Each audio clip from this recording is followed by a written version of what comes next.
Welcome to my KBGK info channel. दोस्तों, अगर आप एक सीनियर सिटीजन है, मतलब आप एक वरिष्ठ नागरिक है और आपका उम्र 60 साल से ऊपर हो चुके हैं, चाहे आप एक महिला और पुरुष हो, मोदी सरकार 60 साल से ऊपर बुजुर्ग को यूनियन बजट 2025-26 में कई सारे उपहार, तोहफे और सुविधा देश भर लोगों के लिए लेकर आया है। चाहे आप देश की किसी भी राज्य जिला में आप रहते हैं, इन सभी नए सुविधाओं को लाभ सभी सीनियर सिटीजन यानी वरिष्ठ नागरिक को 1 जुलाई 2025 से ले पाएंगे। लेकिन बहुत सारे लोगों को मालूम ही नहीं है आखिर सीनियर सिटीजन किसको बोला जाता है, क्या क्राइटेरिया होता है सीनियर सिटीजन का। वास्तविक में जो गांव में रहते हैं तो उन लोगों को इसका बारे में कुछ मालूम ही नहीं है, क्योंकि वो लोग कम पढ़े लिखे होते हैं। तो दोस्तों, आप लोगों को चिंतित होने का कोई ज़रूरत नहीं है। हम आपको बताएंगे आखिर सीनियर सिटीजन किसको कहते हैं और वरिष्ठ नागरिक का उम्र कितनी होनी चाहिए। दोस्तों, पुरुष जिसका उम्र 60 साल से ज़्यादा है और महिलाओं जिसकी उम्र 58 साल से ऊपर है, तो वो लोग सीनियर सिटीजन यानी वरिष्ठ नागरिक का श्रेणी में पड़ता है। इन सभी बुजुर्ग लोगों का प्रधानमंत्री नरेंद्र दामोदर मोदी ने कई सारे सुविधा और लाभ देने का आस्था यूनियन बजट 2025-26 में किए हैं। वास्तविक रूप में कई घर में कई व्यक्ति ऐसे भी होती है कि सीनियर सिटीजन यानी वरिष्ठ नागरिक को ठीक से देखभाल नहीं करते हैं, और कोई बुजुर्ग साथी ऐसे भी है जिनके पास ज़्यादा रुपया नहीं है, मतलब उनका आर्थिक स्थिति ठीक नहीं है, कमज़ोर है। ऐसे सभी सीनियर सिटीजन के लिए सरकार ने एक विशेष कानून बनाए गए हैं, जिससे अंतर्गत ये लाभ देने का बात किए हैं। तो इसमें लाभ कई सारी है। तो दोस्तों, आज इस वीडियो में हम आपको इन सभी लाभों से 5 बड़े लाभ बताएंगे जो 1 जुलाई 2025 से सभी सीनियर सिटीजन यानी वरिष्ठ नागरिक के ऊपर लागू होने जा रहा है। अगर आप भी सीनियर सिटीजन का विभाग में आते हैं तो समय रहते आप ये 5 महत्वपूर्ण जानकारी आप जरूर ले लीजिए। तो दोस्तों, अगर आप इस चैनल पे नए हैं तो वीडियो को लाइक और चैनल को सब्सक्राइब जरूर करिए, ताकि आगे भी इसी तरह वीडियो आपको देखने के लिए मिल जाए जो कि आपका काम का हो।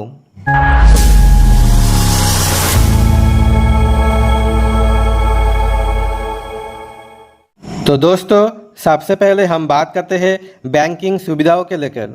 सीनियर सिटीजन को बैंकिंग सेवाओं में कोई सुविधा दी जाती है।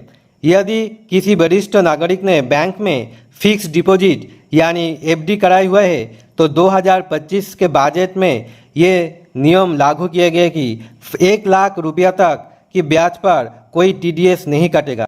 जी हाँ दोस्तों, आप बिल्कुल सही सुने। कोई वरिष्ठ नागरिक अपने मकानों को किराए पर देकर आमदनी कमाते हैं। यदि उन्हें ऑनलाइन पेमेंट या चेक से किराए की राशि मिलती है और ये राशि 6 लाख रुपया या उससे कम होते हैं तो उस पर भी कोई TDS नहीं काटेगा। मतलब अगर आप बैंक में चले जाइए और बैंक में आप 1 लाख रुपया का फिक्स डिपॉजिट यानी FD आप कराते हैं तो इस पर आपको कोई TDS नहीं काटेगा। आप मकान किराए पे दिए हैं और किराए का जो राशि आपको ऑनलाइन के जरिए मिल रहा है और चेक से जरिए आप मिल रहे हैं और उसका अधिकतम राशि 6 लाख से कम है तो आपको भी कोई TDS नहीं देना पड़ेगा। दोस्तों, दूसरा नियम के बारे में अभी हम बात करते हैं स्वास्थ्य सुविधाओं को लेकर। भारत देश में सभी सीनियर सिटीजन का इलाज मुफ्त किया जाता है, लेकिन अभी भी बहुत से लोग इस सुविधाओं के अनजान हैं। सरकार ने 70 साल से अधिक उम्र के बुजुर्ग के लिए आयुष्मान भारत योजना चलाई हुए है। इस योजना के अंतर्गत 5 लाख रुपया का गारंटी कार्ड सरकार द्वारा प्रदान किया जाता है। इस कार्ड के जरिए बुजुर्ग देश की किसी भी सरकारी या अधिकृत प्राइवेट अस्पताल में जाकर मुफ्त इलाज करवा सकते हैं। आयुष्मान कार्ड केवल गरीब के लिए नहीं है, बल्कि 70 वर्ष से अधिक उम्र के सभी वरिष्ठ नागरिक इसे मुफ्त में बना सकते हैं। तो दोस्तों, आयुष्मान कार्ड, जो आयुष्मान भारत योजना जो आप कार्ड है वो आप जरूर बना लीजिए। उसमें आपको 5 लाख रुपया तक आपको गारंटी कार्ड सरकार की तरफ से मिल जाता है, चाहे वो कोई सरकारी अस्पताल हो, प्राइवेट हॉस्पिटल हो। तो दोस्तों, अगर अभी तक आप आयुष्मान भारत योजना का कार्ड नहीं बनाए तो आप बना लीजिए। अगर आप 70 साल से अधिक है तो उसका आप मुफ्त में आप ये सारी सुविधा आप ले सकते हैं। तो रेलवे और हवाई यात्रा में रियायत, भारत सरकार ने ये निर्णय लिया है कि 5 जुलाई 2025 से देश भर की सभी सीनियर सिटीजन को रेलवे और हवाई यात्रा में विशेष छूट दी जाएगी। पहले भी ये सुविधा थी, लेकिन अब इसे और बढ़ा दी गई है। रेलवे यात्रा में क्या छूट दिया जाती है? पुरुष सीनियर सिटीजन को किराए में 40% की छूट मिलेगी और महिलाओं सीनियर सिटीजन को 50% की छूट मिलेगी। और ये सभी क्लास जनरल से लेकर एसी तक पर लागू रहेगा। और अभी हवाई यात्रा में रियायत की दी जाएगी। एयर इंडिया द्वारा घरेलू उड़ानों पर भी विशेष छूट दी जाएगी। टिकट बुकिंग में प्राथमिकता की सुविधा मिलेगी। तो ये सब लाभ केवल सीनियर सिटीजन को दिया जाएगा। तो दोस्तों, अगर आप एक पुरुष है तो रेलवे में आप रिजर्वेशन करने जाएंगे तो आपको 40% आपको छूट मिल जाएगी। अगर आप एक महिला है, सीनियर सिटीजन है, तो आपको भी 50% की छूट मिल जाएगी। और ये सभी क्लास को जनरल से एसी को लेकर ये छूट लागू है। अगर आप हवाई यात्रा में सफ़र करते हैं तो आप टिकट जब बुकिंग करेंगे उसमें भी आपको छूट दिया जाएगी और सीएससी सीनियर सिटीजन को ही मिलेगा। को कानूनी सुरक्षा के लेकर, सीनियर सिटीजन को कानूनी सुरक्षा प्रदान करने के लिए वरिष्ठ नागरिक अधिनियम 2007 लागू किया गया है। जी हाँ दोस्तों, आप बिल्कुल सही सुने। माता पिता और बुजुर्ग की देखभाल सुनिश्चित करने के लिए ये कानून बनाया गया है। बुजुर्ग को अपनी संपत्ति और भरण पोषण का पूरा अधिकार दिया गया है, जिसमें अगर कोई उन्हें हकों से वंचित करता है तो वो कानूनी कार्रवाई के दायरे में आते हैं।